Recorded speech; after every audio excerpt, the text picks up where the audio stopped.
Selamat datang di podcast Nasionalis, tempat di mana kita akan membahas mengenai Indonesia, semangat dan juga persatuan. Saya Siska Amila Fikianti dengan NIM 433 yang akan memandu jalannya rangkaian podcast kali ini. Oh iya, ngomong-ngomong, dalam podcast kali ini saya nggak sendirian nih, saya ditemani oleh beberapa rekan saya yang tentunya siap untuk berbagi sudut pandang dan juga perspektif mengenai topik kali ini, yaitu bincang nasionalis, kondisi pemerintahan daerah di Indonesia. Mungkin bisa dimulai perkenalan dirinya. Ya, terima kasih. Baik, kenalin, nama aku Wildan Ramadhani dengan NIM akhir 441, bisa dipanggil Wildan.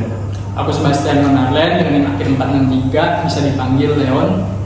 Dan aku Sylvia Ayurinata dengan NIM akhir 472, biasa dipanggil Sisil atau Sylvie. Baik, terima kasih teman-teman atas perkenalannya. Bagaimana kabarnya hari ini, sehat? Alhamdulillah, baik. Semoga hari ini menjadi hari yang baik buat kita ya, karena kita akan membahas mengenai pemerintahan yang ada di Indonesia.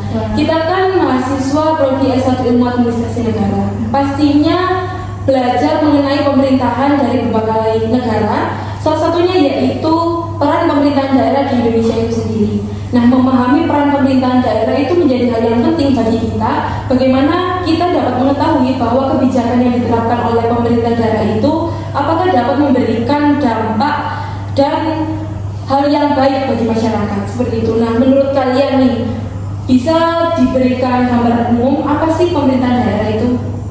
Oke, ya duluan ya. Pemerintahan daerah itu menurut aku cara sebuah daerah itu kayak provinsi atau kabupaten itu dalam menyikapi kondisi setempatnya. Jadi setiap daerah itu kan punya pemerintahan yang tugasnya itu mengatur atau membangun wilayahnya sesuai dengan potensi yang ada. Misalnya gimana cara mereka menyikapi dunia pendidikannya, pelayanan kesehatan maupun pelayanan publiknya. Nah, pemerintahan itu kan dipimpin oleh kepala daerah, gubernur, atau bupati ya, yang dimana itu mereka punya tim atau pegawai yang mengurus kayak meneruskan kebijakan yang ada gitu.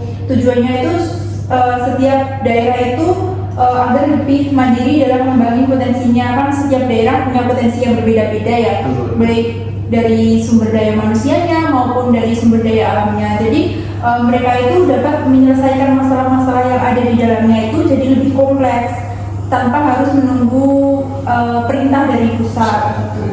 Kalau menurut kalian gimana? Oke, aku setuju dengan jawabannya Sylvia. Pemerintahan daerah ini suatu bentuk pemerintahan yang berada di tingkat regional seperti provinsi, kota, dan kabupaten. Hal ini pemberian wewenang oleh pemerintah pusat kepada pemerintahan daerah untuk mengatur dan mengurus kepentingan masyarakat seperti fungsi-fungsi administratif dan pelayanan publik terhadap masyarakat. Kalau Mas Wildan? Bener banget yang dikatain sama Mas saya sama Mbak Sisil tadi ya. Pemerintahan daerah itu memiliki tugas yang sangat kompleks di Indonesia ini dan juga sudah tertuang dalam undang-undang, tepatnya di nomor 23 tahun 2014 tentang pemerintahan daerah. Nah, di sini tuh pemerintahan daerah itu ada salah satu ciri khusus. Kalau di pemerintah pusat kan pemerintahan itu dilaksanakan secara eksekutif, legislatif, dan yudikatif kan. Sementara di pemerintahan daerah itu pemerintahnya diselenggarakan oleh kepala daerah sama DPRD. Jadi untuk urusan yudikatif atau hukum itu tetap ikut dari pemerintah pusat. Ya. Nah, seperti itu. Baik, jadi inti dari pemerintahan daerah itu sendiri merupakan suatu pemerintahan yang ditugaskan oleh pusat kepada daerah untuk melakukan pembangunan wilayah sesuai dengan situasi dan kebutuhan daerah masing-masing. Seperti itu ya. Baik, kita lanjut ke pertanyaan selanjutnya. Nah, dari penjelasan yang sempat kita bahas tadi, sempat menyinggung adanya desentralisasi dan sentralisasi ya, pemerintahan di Indonesia. Nah, aku pengen tahu nih, apa itu desentralisasi dan bagaimana desentralisasi itu diterapkan di Indonesia? Oke, desentralisasi itu beda ya, desentralisasi tadi. Kalau sentralisasi kan semua kewenangan itu langsung berpusat ke pemerintah pusat. Nah, di desentralisasi ini pemerintah pusat itu memberikan kewenangan nih ke pemerintah daerah untuk menjalankan urusan pemerintahannya sendiri. Jadi hal itu sebenarnya bagus ya buat pempercepatan pembangunan sama pempercepatan pengambilan keputusan. mau bagaimanapun kan pemerintah daerah kan lebih tahu akan keunggulan maupun kekurangan dari daerah tersebut. Nah, jadi misal ada kelebihan atau keunggulan dari daerah tersebut bisa langsung ditangani oleh pemerintah daerah tanpa harus menunggu arahan dari pemerintah pusat. Namun dalam penyelenggara pun tetap harus mengikuti aturan dan undang-undang yang ditetapkan oleh pemerintah pusat. Nah, untuk dasar desentralisasi di Indonesia ini sebenarnya sudah dituangin di dalam 2 undang-undang. Yang pertama itu ada di Undang-Undang Dasar Negara Republik Indonesia tahun 1945 di pasal 18, sama di Undang-Undang Nomor 23 tahun 2014 tentang pemerintahan daerah. Nah, bagian kewenangan ini dibagi menjadi 2. Ada urusan pemerintahan absolut yang dimana itu sepenuhnya milik pemerintah pusat, dan urusan pemerintahan konkuren. Konkuren itu urusan yang bisa dijalankan oleh pemerintah daerah. Nah, betul kata Mas Wildan. Aku mau nambahin juga tentang urusan absolut ini, urusan yang menjadi kewenangan pemerintah pusat. Di antaranya itu seperti urusan politik luar negeri, urusan pertahanan, urusan keamanan, urusan hukum, agama, dan moneter.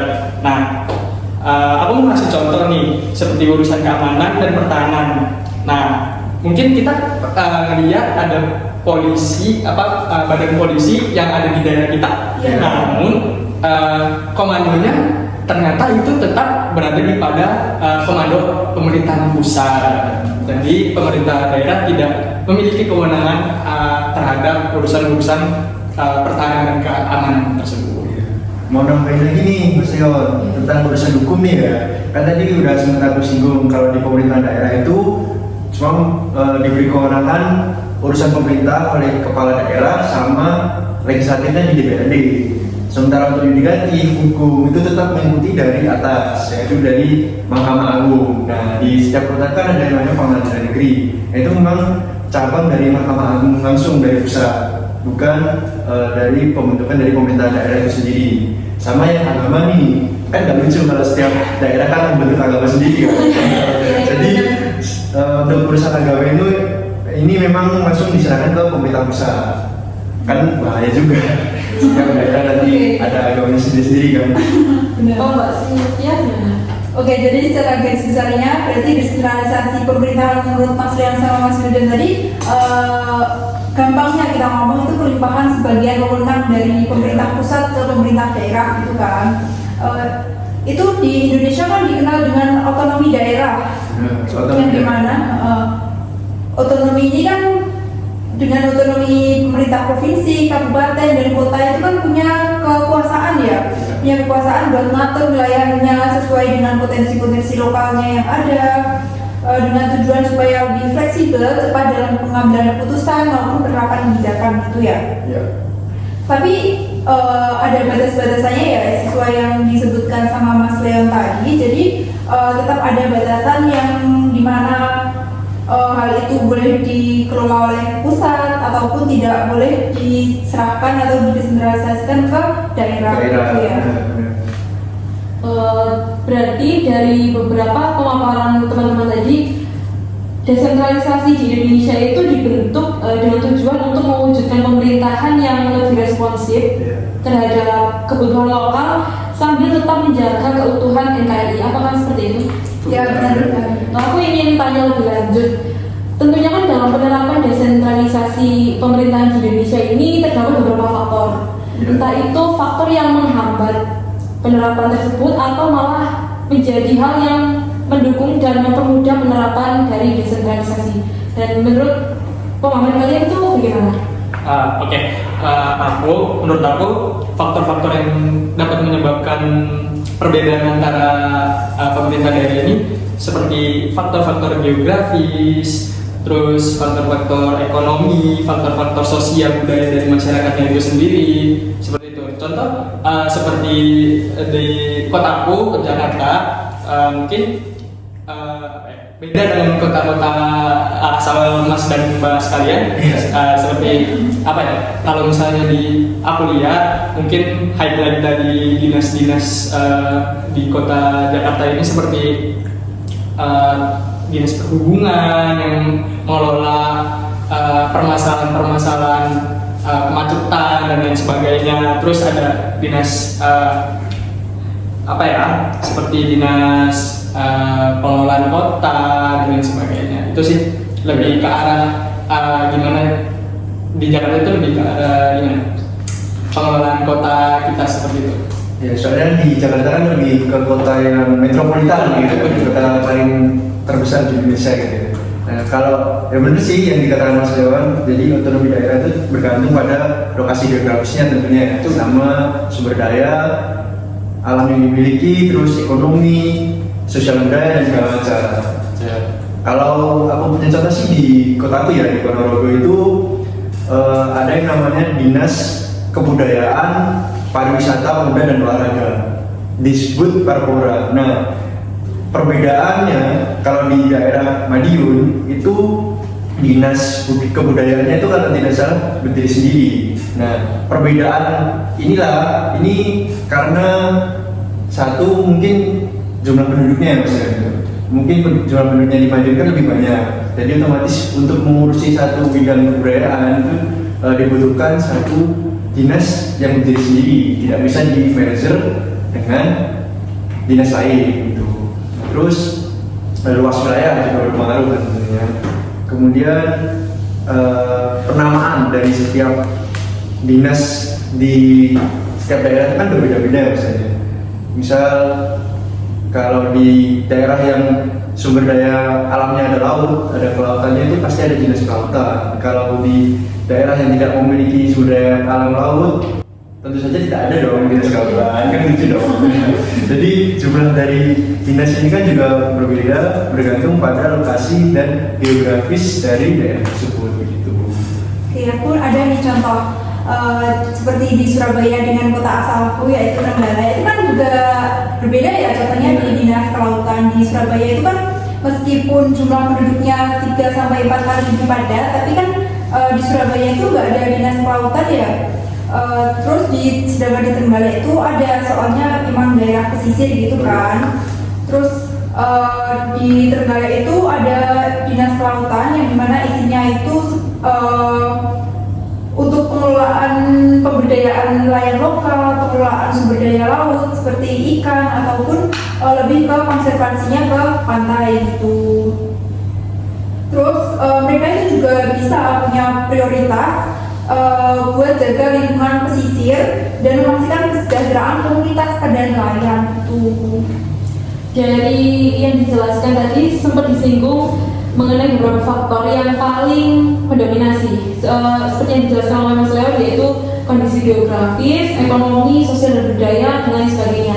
Berarti desentralisasi ini disesuaikan ya dengan bagaimana situasi kebudayaannya.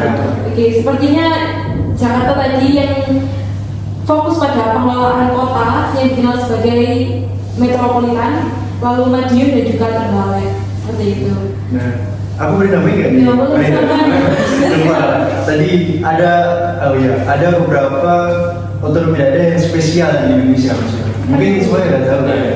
Kayak ada yang namanya daerah istimewa. Oh iya. Nah, itu semua keistimewaan yang diberikan oleh pemerintah pusat, mungkin yang di latar belakangi oleh berbagai faktor tentunya, tidak bisa hanya sedikit faktor saja, pasti sudah dipikirkan matang oleh pemerintah pusat sehingga memberikan keistimewaan kepada beberapa daerah. Ada contohnya nih, di daerah istimewa Yogyakarta, kemudian DKI Jakarta, dan sekarang sudah ganti namanya jadi DKJ, daerah khusus Jakarta. Yang ketiga kalau nggak salah itu dulu ada namanya Nanggro Aceh Darussalam. Nah, di sana pemerintah pusat memberikan wewenang untuk menyelenggarakan pemerintah daerahnya sesuai dengan syariat Islam karena di Aceh ya. Kalau di daerah istimewa Yogyakarta untuk pemilihan kepala daerahnya mengikuti Kesultanan Yogyakarta. Jadi tidak ada pemilihan di sana ya. Jadi untuk melanjutkan tahta gubernur Jogja itu melalui garis keturunan, tidak melalui pemilihan umum secara langsung yang dipilih oleh masyarakat seperti itu. Baik, terima kasih tambahannya Mas Wildan. Seperti yang kita ketahui bahwa tiap daerah itu pasti memiliki kondisi geografis dan juga kebutuhan yang berbeda-beda. Jadi semuanya itu dapat disesuaikan seperti itu. Beralih ke pertanyaan berikutnya, yaitu mengenai bagaimana sih kondisi umum dari pemerintahan di Indonesia itu sendiri. Menurut kalian, apakah pemerintahan di Indonesia itu lebih efektif dan efisien atau malah lebih banyak kekurangan. Oke, berbicara tentang pemerintahan, perspektif itu menurut perspektif ya, banyak pro maupun kontra yang ada di dalamnya. Pemerintahan di daerah Indonesia itu juga punya kelebihan maupun kekurangan, meskipun itu telah dilakukan reformasi ya. Iya. Tapi di beberapa daerah itu ada yang udah efektif dan efisien, banyak juga yang masih belum terlalu efektif dan efisien. Misalnya dulu kan kita misalnya mau mengurus administratif itu kan harus datang ke kantornya ya, secara offline. Sekarang udah bisa melalui digital ya, online udah bisa. Jadi bisa itu mempermudah kita bagi yang sibuk bekerja ataupun lainnya untuk bisa mempermudah dalam pengurusan administratif gitu. Tapi banyak juga pemerintahan atau birokrasinya itu yang masih belum bisa nerapin teknologi. Ya benar, masih belum bisa menerapkan teknologi. Jadi misalnya kan sekarang udah ada online ya, tapi Sumber daya manusianya belum ya memenuhi gitu. masih belum memenuhi. Kemarin juga aku pernah waktu pengurusan KTP itu kemarin kan seharusnya udah dipermudah ya, di kecamatan juga bisa ya. Sedangkan kemarin waktu aku ngurus KTP kemarin itu belum bisa, harus datang ke kantornya langsung gitu. ya benar. Terus pengurusannya juga agak lama. Terus kemarin juga aku waktu ngurus administratif di desaku itu juga aku masih disuruh, kan aku mau minta surat buat nusin ke mahasiswa ini, itu masih disuruh ketik sendiri. Masih sendiri. Iya, mau minta surat itu disuruh ketik sendiri. Bahkan mereka tuh tanya ada timbannya nggak, sebenarnya kan mereka juga udah punya ya. Itu kan jauh banget dari sumber daya manusia yang unggul yang kita harapkan sekarang.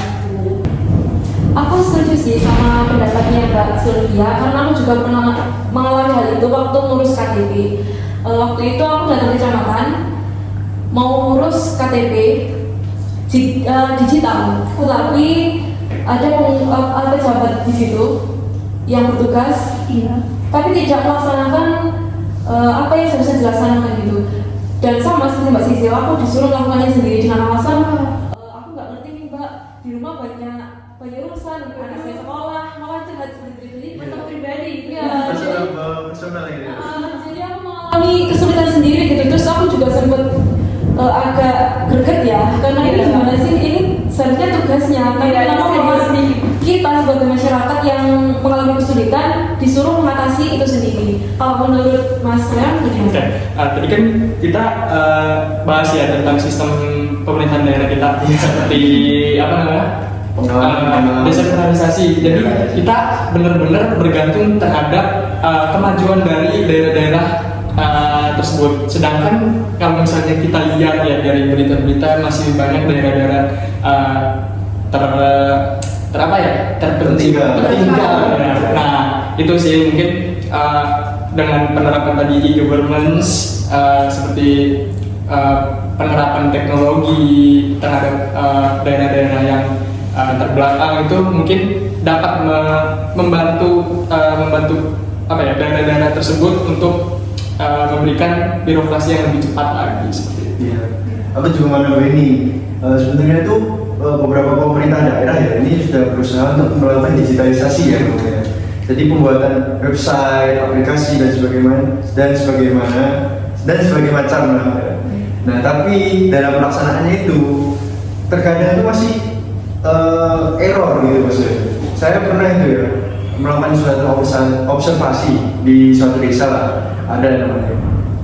Nah itu pas saya ke sana kebetulan juga ada orang yang mau ngurus berkas apa gitu, saya nggak tahu ya. Nah sebenarnya itu sudah ada websitenya, namun pada saat itu masih ada maintenance. Nah ini yang perlu ditekankan tuh, melakukan perawatan website kok pas hari kerja gitu ya.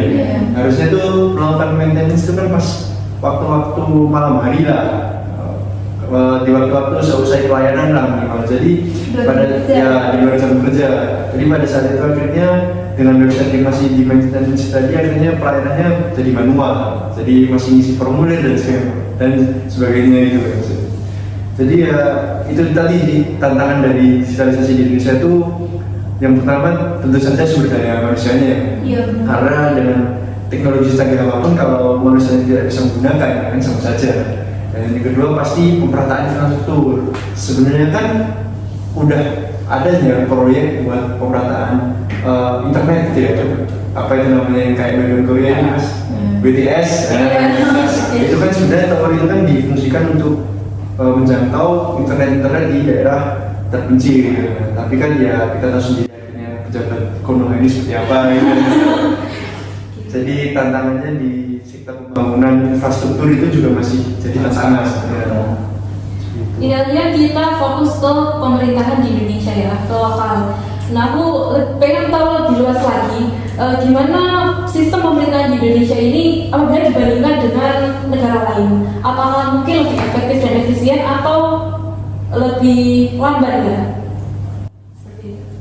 Oke, yang kedua nih ya. Di sini aku mau bandingin Indonesia dengan Singapura.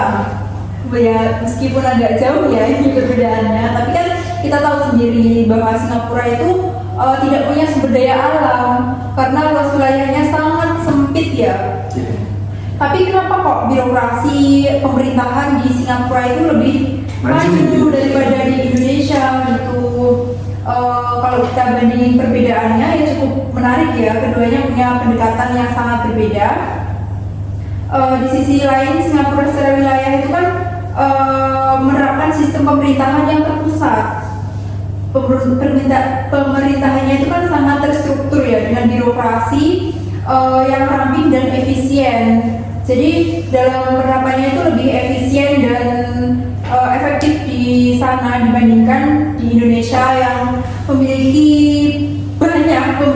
banyak birokrasinya ya, bisa tergolong lebih gemuk dibandingkan Singapura gitu.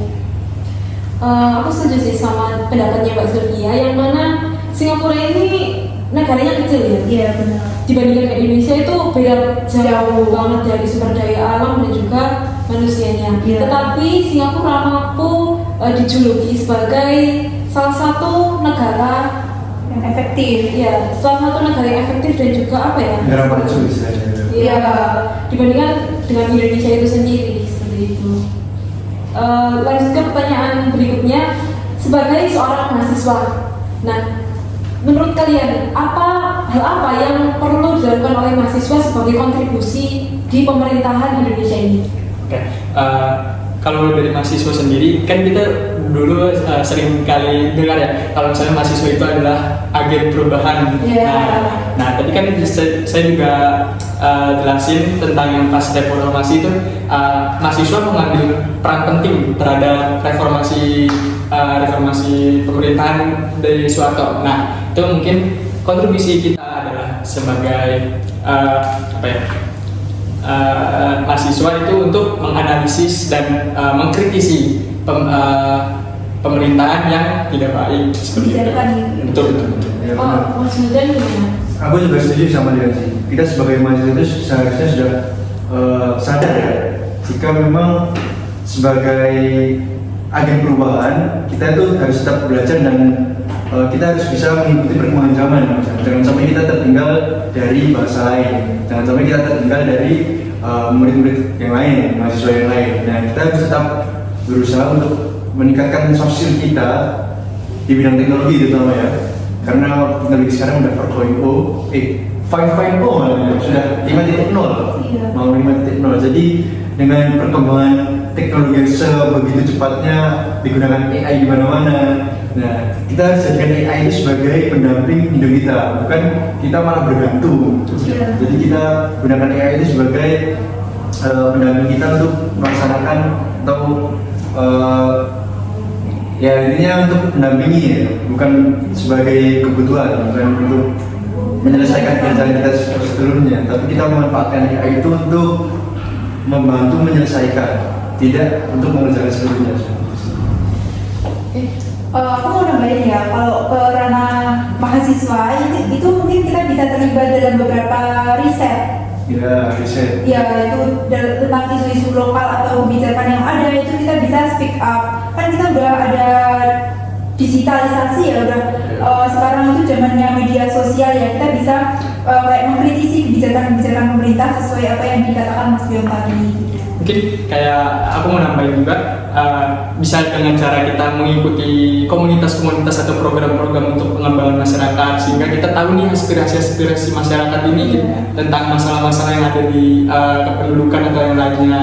Nah, itu kita juga nggak perlu tuh kayak habis demo dari sini, kan kita bisa menginfluence orang-orang sekitar dengan seperti tadi, seperti kata Mas Wildan, kita udah di 5O, jadi kita udah punya media sosial untuk menginfluence masyarakat luas gitu. Tapi kalau menurutku demo itu juga dibutuhkan.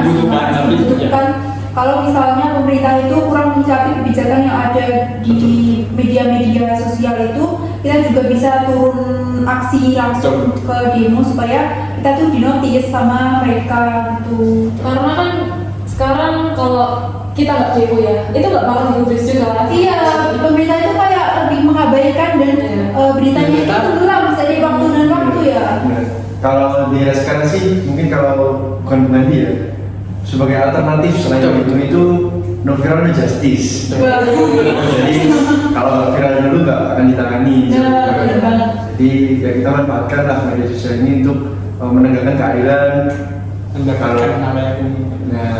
Untuk bisa mempengaruhi hal yang positif tentunya. Jangan kita menjadi penyebar hoax dan juga Betul. Aku pengen nambahin ya, berarti kita sebagai mahasiswa itu harus lebih kritis dan mungkin dengan tergabung beberapa organisasi, entah itu eksternal maupun internal di kampus, itu bisa menjadikan kita lebih berani mengeksplor, punya pengalaman yang mana tentunya nanti kita mahasiswa yang akan meneruskan, mungkin ya nanti di masa depan salah satu dari kita bisa menjadi pejabat publik, yang mana kita bisa melakukan perubahan atau improvisasi dari kebijakan-kebijakan sebelumnya atau memasukkan inovasi-inovasi terbaru yang mana bisa mempertahankan sistem pemerintahan Indonesia yang lebih efektif dan efisien. Oke teman-teman, lanjut ke pertanyaan yang terakhir ini, yaitu mengenai bagaimana harapan kalian bagi sistem pemerintahan di Indonesia selanjutnya.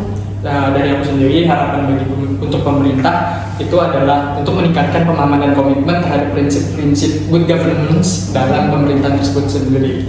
Nah, hal ini diperuntukkan untuk meningkatkan pelayanannya terhadap masyarakat luas agar lebih inklusif dan lebih tepat sasaran seperti itu. Maksudnya? Kalau dari aku sih harapannya semoga pemerintah ini lebih mengutamakan kepentingan rakyat daripada kepentingan golongan dan sekitarnya gitu ya. Jadi pelayanan publik di sektor publik terutama itu harus terus dibenahi, terus berkembang dan jangan stuck menggunakan cara-cara lama saja, harus tetap mengikuti perkembangan teknologi dan sebagainya supaya tercipta good governance seperti yang kita maksud tadi bisa terwujud lah. Jadi kita ini enak lah kalau mau ngurus apa gitu. Oke, berhubung dengan presiden kita baru ya, belum ada 1 bulan ini, kita juga pastinya sebagai masyarakat, sebagai mahasiswa juga penuh harapan bagi pemerintahan Indonesia ke depannya untuk lebih mengedepankan transparansi dan keadilan, terutama dalam ranah politik. Karena soalnya kan banyak masyarakat yang menganggap politik itu kotor ya. Kita harus menjadikan perspektif dari masyarakat itu sebagai kayak evaluasi buat kedepannya pemerintah itu buat menerapkan transparansi dan juga keadilan dalam segala kebijakannya gitu, dan memangkas atau mereformasi birokrasi yang sekiranya terlalu berbelit-belit, terlalu panjang itu harapannya bisa disikapi dengan lebih bijak. Baik, kita sudah di penghujung acara ya.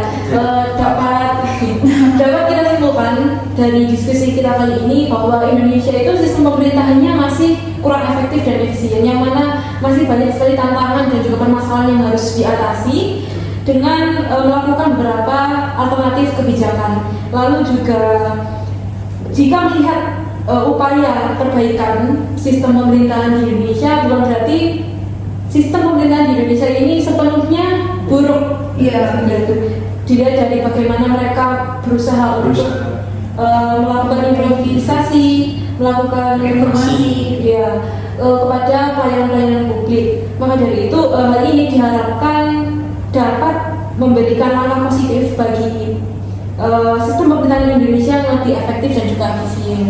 Oke teman-teman, kita sudah berada di penghujung acara podcast kali ini. Terima kasih karena sudah mau mendengarkan podcast nasionalis hari ini. Diharapkan apa yang telah kita obrolkan, diskusikan dapat memberikan inspirasi dan juga wawasan terbaru dan menumbuhkan jiwa kebangsaan dalam diri kita semua. Dan juga jangan lupa teman-teman untuk terus mendengarkan dan juga update terhadap berita terbaru mengenai sistem pemerintahan di Indonesia itu sendiri, dari sistem pemerintahan daerah hingga pusat ataupun dibandingkan dengan negara lain seperti itu. Saya Siskania Vigianti dengan NIM 433. Saya Wildan Ramadhani dengan NIM akhir 441. Saya Sebastian Nanggalan dengan NIM akhir 463. Saya Sylvia Irinata dengan NIM akhir 472.